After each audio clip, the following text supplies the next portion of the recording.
KUAM News Link Zoom Room. We have the chair of the Guam Republican Party, Mr. Juan Carlos Benitez. And he is joined by, well, let me get this right here. Four-piece band, by the way. Rick Gorka. He's joined by Rick Gorka, the Republican National Committee's Deputy Chief of Staff. And we're talking about candidate training. As the lines have been drawn, and Juan Carlos told me the other day, watch your back, you pesky Democrats. They're gunning for you. They're gunning for that legislative majority. What about Adelup? Yeah, Gunning for that too? He didn't mention Adelup, so I wasn't sure about that. Good morning, Juan Carlos. Good morning, Rick. Good morning. Good to see you all. Of course. Good morning. Good morning. So Glad to see you guys are in a festive mood this morning. well, it's Friday. Feel Good Friday. Amen. So right now, Looking forward to liberation, eh? that's Yeah. right. Wednesday, we're doing a big show, Juan. I don't know if you heard, but for the first time in the history of our island, we are having a drone show. We're really excited about it. Yep. And that's like, how many drones is it? A gazillion. It's a gazillion drones, and they program them, and so they do this whole synchronized like light show thing, and it's going to be really cool. And then we're also going to have fireworks. Mm-hmm. Okay, which is Well, equally here's my as question. okay. Yes. Here's my big question: Is are you going to be conducting the interviews via drone? Wow. Yeah, that'd be kind of hard. Yeah, working on it. Working on it. One. Let's get right into it. So we're doing this Guam GOP training, July 22nd, 23rd, and it's going to be with Rick and a bunch of other people from the Republican, the National Republican Party, Juan. And I know that in talking to you just a couple days ago, I mean, it's no secret. I'm pretty sure every election you guys are gunning for the majority. But as it stands now, 8-7 Democrat majority in the Guam legislature. So how many seats you guys hoping to pick up with this training? And then we'll get more into the training side of it. Juan, do you already have some new candidates looking at next year? We do, and we're obviously going to try to get that 15-member supermajority. So we're gonna run 15 members, and we picked 2 at the last election. We picked 3 at the last election cycle. So we feel that we're posed to finally move across and hopefully go all the way through a supermajority, which would bring back a balance in power between Adelup and the legislature should it stay Democrat.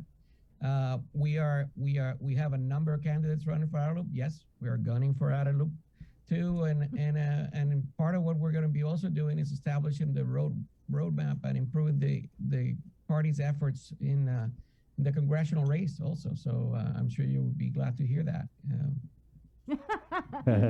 I got that. Zing. Well, Rick, let's just get right into it. What are you bringing to the table for this candidate training, and how do you think it's going to augment some of the existing campaigns that we might have seen last election? Well, we're first thankful for Juan Carlos for inviting us out to visit Guam. We're bringing experts in training on a host of topics from political communications, fundraising, digital data, to arm the candidates in Guam with the latest in technology and techniques to run the best campaigns possible. So we're spending and looking forward to spending a few days working our way around the island, meeting as many folks as possible, answering a lot of questions, and making sure that the candidates that Juan Carlos is recruiting are ready to run very effective and competitive campaigns, being smart with the resources that we all have to work with when we're running for office. It's going to be a great time to have a conversation with a lot of local candidates, and we're very much looking forward to it. Rick, aside from yourself, who else is coming out, or who else is here? Yes, we have Dave Gibbon, who is our Director of Data and Digital, Brenna Morlock, who is our fundraising expert, who will make sure that Juan Carlos's candidates all have the money they need. And then Kaylee Cotter is also joining us in Guam, helping with logistics and operations. So we have 4 individuals from the RNC. This is a big priority from Chairwoman Rhonda McDaniel to have the RNC staff come to Guam. We're currently in Hawaii right now doing the same thing. but it's part of our larger commitment to the 56 state parties that make up the RNC to make sure that each state party is as strong as it possibly can be. Let's talk about, I mean, obviously, well, maybe not so obviously, but campaigning in the states, big cities, it's got to be a little different than campaigning here because, I mean, well, prior to COVID, a lot of it was, you know, face to face, shaking hands, kissing babies, as the cliche goes. And just looking at some of the items that you guys are going to be training, it does seem to include a lot of social media, texting, event scheduling, message development. So how do we kind of take these like big city approaches, and how do you guys fine tune them to small island politics? So the approach the RNC has taken, and that's what's great about 56 state parties is that it runs the gamut, right? From training in California, whether you're in the heart of Orange County, to more rural parts of this country, to the islands and the territories. But it all comes down to building relationships on a neighborhood by neighborhood level, and recruiting the volunteers to take ownership within their circle of friends and acquaintances. Your Christmas card list is one of the phrases we like to use. Is we train the activists to talk with their Christmas card list about politics and policies, because it allows us to bypass the mainstream media, and it allows us to deliver a message, friend to friend, peer to peer.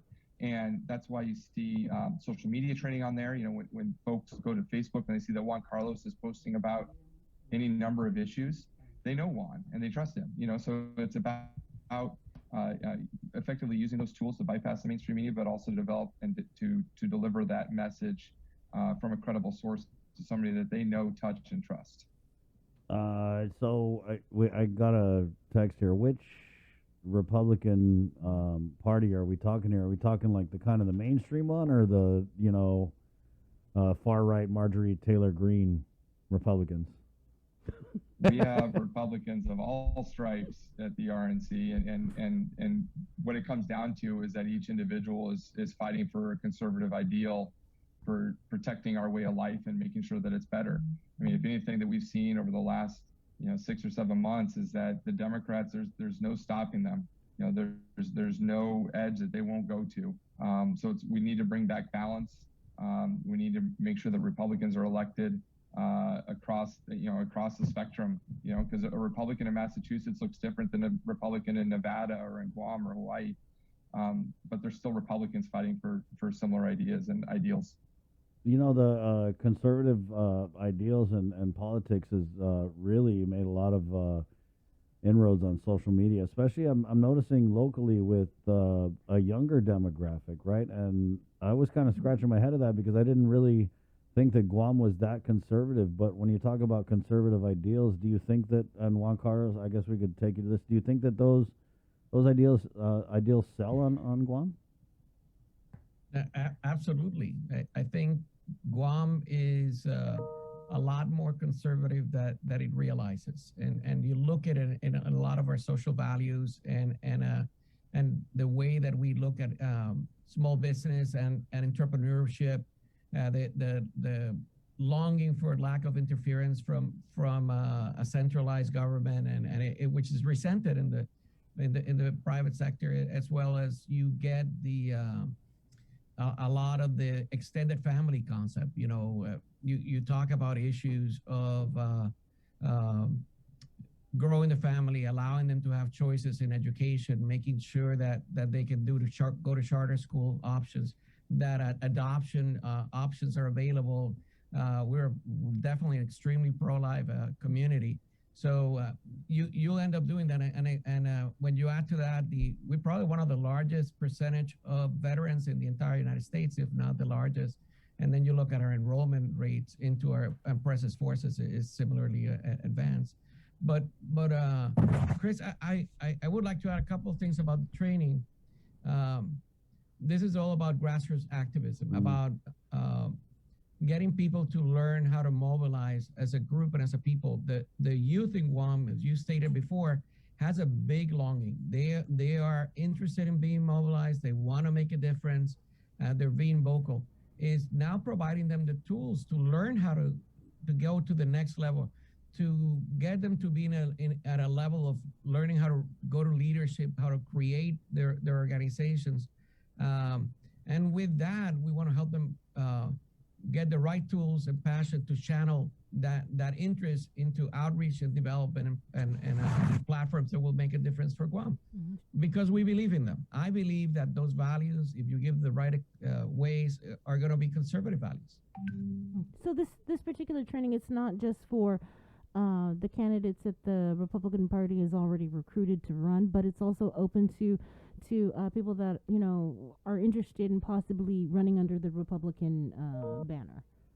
Yeah. Right? So this training we've opened to everybody in Guam that wants to participate. I think one of the big difference is we want to provide the tools for the local community and show that this is the party that there was that old saying, it's do I give you a fish or do I teach you how to fish, right?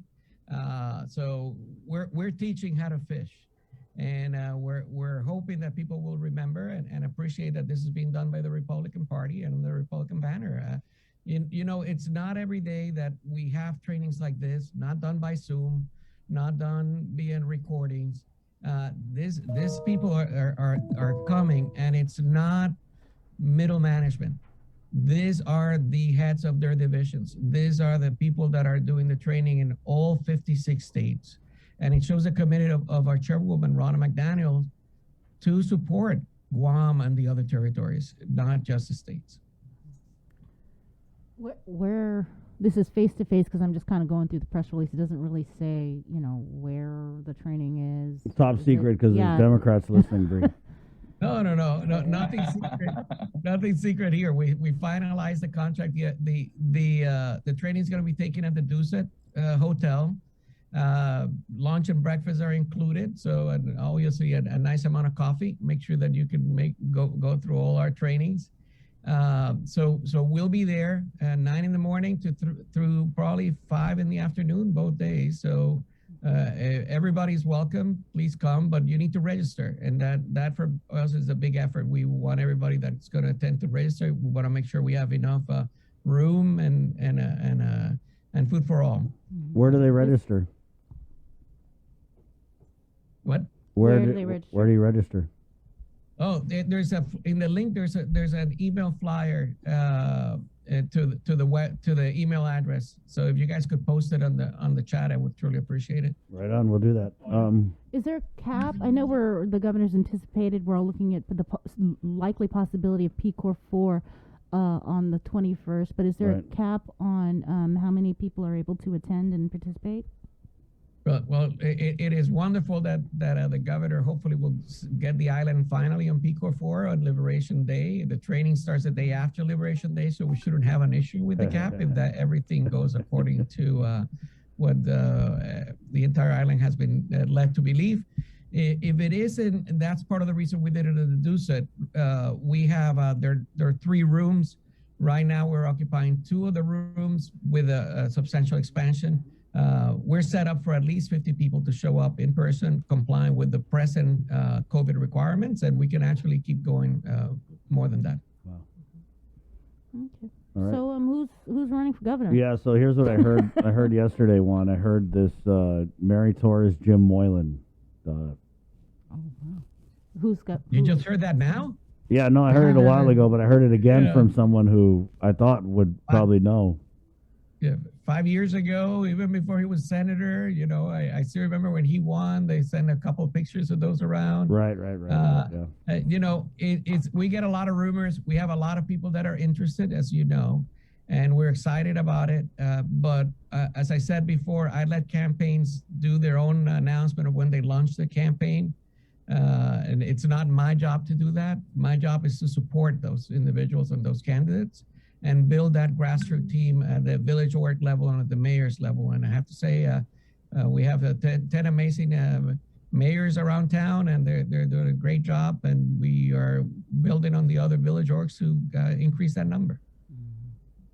Juan, we had the minority leader, Chris Duenas, on, and I remember back when there was that whole little shakeup with the changing of the minority leader, he had said there were 4 to 5 Republicans who had their eye on Adelup.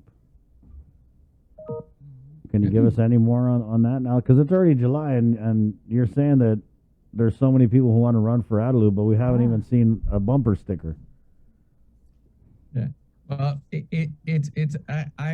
I will say again, it's not my job to do their announcement. That is a part of the training that will be happening when you come to the training, you'll see about timing is key when you launch your campaign and how you do it, particularly when the opposition party is the incumbency party. But we come from 16 years of Republican governorship prior to Governor Lulon Guerrero taking office. So we think we're going to have a great chance.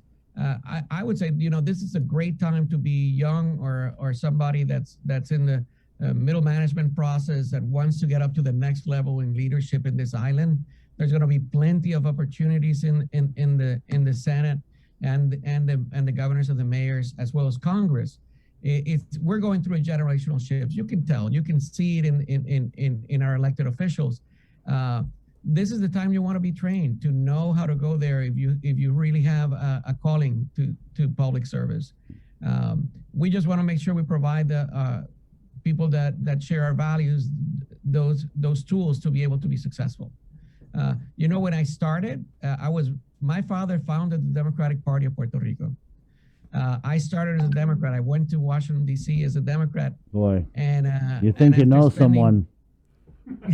After spending 2 years in Washington, I realized that I had almost nothing in common with where the Democratic Party had gone, and had a lot in common with the Republican Party, and I switched parties, and it was not an easy decision. A lot of friends that had been friends of my father and my family through all of that really thought about it and were concerned. Why had I done this? And at the end of the day, they all understood.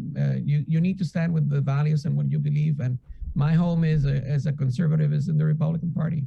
Juan, let me ask, just generally, since you don't want to give us any specifics, but whoever does run for Adelup, do you think it's going to be challenging, given that we've got all this federal funding in town? We've had all these stimuluses. There's an All Rise Act allegedly coming down soon. So Adelup kind of sitting pretty with this American Rescue Plan.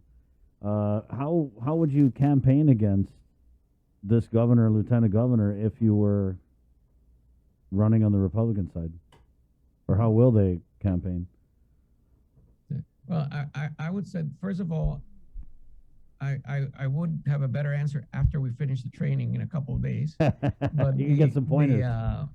But absolutely, we're running against an incumbent that has been given over $2.3 billion in federal funds and assistance to deal with the COVID pandemic here in Guam. I think a lot of it is going to be in how those funds are actually used and distributed to get to the people, make sure that our companies are able to reignite the economy and those jobs come back, or where they go. We're not going to out fundraiser. We need to be realistic about that. Our campaign needs to be done smart, not expensive. And that's why the RNC as a national party is coming and assisting, teaching us how to do it in a smart way, not in the most expensive way. And also with the newest technology. And this is something that I want to make sure people understand. The methods that are going to be taught in this training are state-of-the-art methods that are being used nationwide. So it's not just the same old training that you would have gotten every year that you were thinking about running. This is how we do it now, and a lot of lessons learned by the Trump campaign, by the prior elections in the House and the Senate that have been run, and those that have been extremely successful and those that have not. And I have discussed with Rick how Madeline Bordallo, you looked at that race, and through traditional media and process, the expectations everybody had in Guam was that the Congresswoman was going to easily win her primary, and she was blown out of the water. and it was all done in a social media, new technology way to accessing the voter, bypassing traditional news. So we need to learn how to do that. Rick, do you want to add something about that? You covered it all there, Juan Carlos. I mean, it's a culmination of all the experiences of the 56 state parties. And, you know, while we have a lot of knowledge and experience, it's very important for us to listen to what the activists and the candidates and the leaders on the ground are telling us. And then how do we reshape the tools to be a maximum impact for these elections?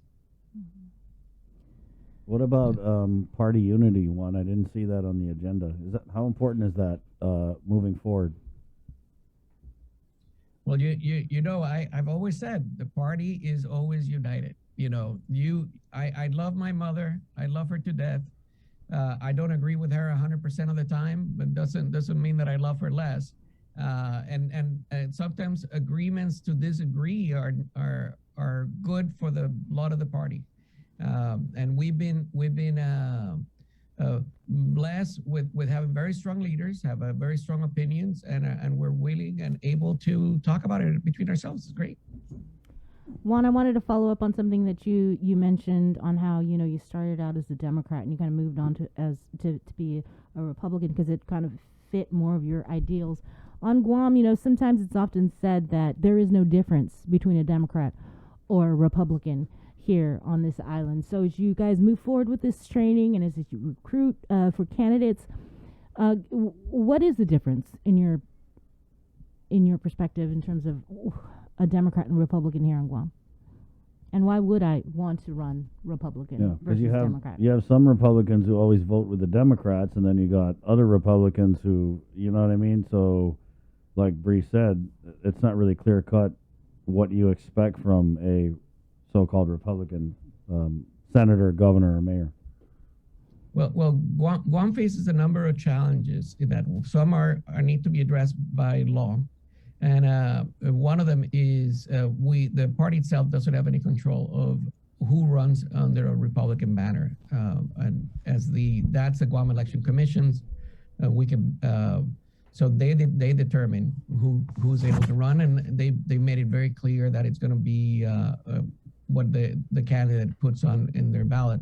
What we try to do is to highlight and train and have people understand what are some of the main conservative values that we stand for as a Republican Party, and promote those. And you see every so often the Republican Party of Guam will come on certain pieces of legislation that we feel are core to those principles, those conservative principles of small government, less intrusion in the private sector, as well as in advocating for the main social conservative principles of life, liberty, the pursuit for justice, and you know, the right to bear arms is a big issue for our community. We stand strong by it.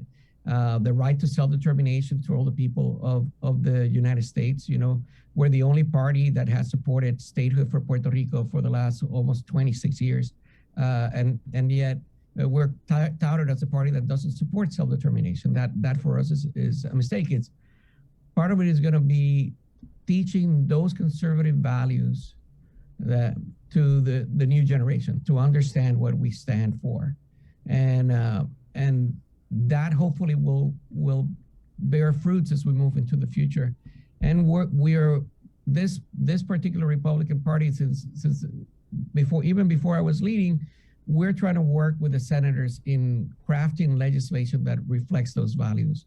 And sometimes we're successful, sometimes we're not. And we know that our senators are not always all going to vote with us on some issues. And they're elected by and their responsibility are to the electorate that voted for them. And those include Democrats and Republicans. None of those senators won exclusively on a Republican only vote. Our job as a party, we're elected just by Republicans, and our job is to support Republican candidates, support Republican values and ideals in the United States, protect elections from fraud. That's a big one right now that we're working on. So election integrity, those are some of our concerns. Okay, so Did I answer your question? No. I'll send you a list of, Yeah. There you concerns go, with there you both go. values that they get, actually, we're in the process of translating them into Chamorro, Tagalog, Korean, and Japanese, so that it's Don't people forget start understanding. Chukis. There's a large demographic Absolutely. of Chukis voters Absolutely. coming. We're July 22nd, 23rd, they can register. We put the link up in the comments. It's coming. Jay's getting it up there. Rick, thanks for joining us and enjoy your time on Guam. Great. We'll see All right. you guys next week. Okay. Okay. too. Thank you. Juan Carlos, thank you. Last chance to tell us who's running for Adelup. I'm not running for Adam. Okay. All right. There you go. See you, Juan Carlos. Bye, Juan. And bye. There you go. Hey, good morning. 7:58. Interesting stuff. Republican Party nationally, they'll be doing that training. Some of the topics we're going through here: message development, working with the press, earned media events, volunteer recruitment campaign staff, fundraising, among other things. All right, it's 7:58. We're going to take a quick break, and we're coming back on KUAM TV next, right here on The Link. Good morning. We got your 6. At 6 a.m. with The Link on Breeze 93.9 FM. Bree and I connect you with all the latest news and information What are the you need to know to topics? start your day. Then